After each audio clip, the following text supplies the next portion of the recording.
Have you recently bought a product through an e-commerce site, or maybe you booked a table at your favorite restaurant? Well, if so, you may have received a friendly email afterwards providing a link to a specific page to provide feedback about the experience. This is an example of a feedback form. Now that you're familiar with controlled components in React, I'm going to demonstrate how you can build this functionality yourself. You will also be using a range input and custom validation as part of building a feedback form. Imagine Little Lemon, one of the best restaurants in town, would like to send their customers a feedback form. So let's go ahead and implement a feedback form with React.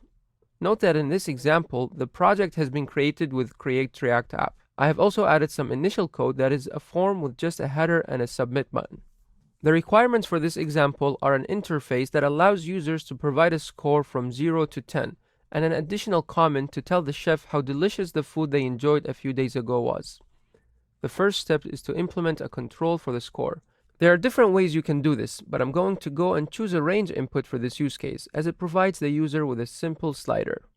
To do this, let's go ahead and create a new div to wrap the component. This will consist of a label that I will name score, as well as an input whose type is going to be range.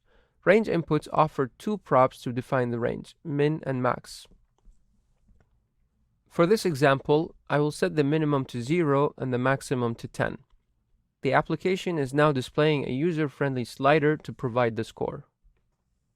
To wrap up the range component, I need to do two more things: turn the input into a controlled component, and visually show the numeric value that represents the slider selection. For that, I will define a new piece of state called score that I will initialize to 10, because I know the chef's recipe is usually unbeatable, enabling the user to reduce the score down from 10 when they interact with the slider if they want to. Now in the range input, I have to use the value prop to hook the state up and use onChange to receive the changes and update the state accordingly. Since I also want the numerical score to be displayed with the slider, I'm going to add that information to the score label, along with a star so the user interface, or UI, is clean and concise. Great, the feedback form is starting to take shape. Now let's implement the second element from the form, a widget to provide an additional comment. Although I could use a text input here, a comment could be very large, so a more suitable choice is a text area. For that, I will declare another state variable named comment that will be initialized to an empty string. For the UI, I will create a new div with a label and a text area component for any additional feedback.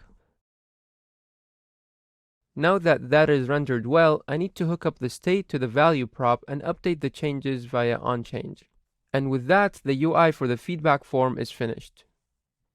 The last thing I'd like to implement is some validation to ensure a comment is required when the score is equal to or lower than 5, and that it should have at least 10 characters, so the chef receives honest feedback from users that can be used to improve his recipe.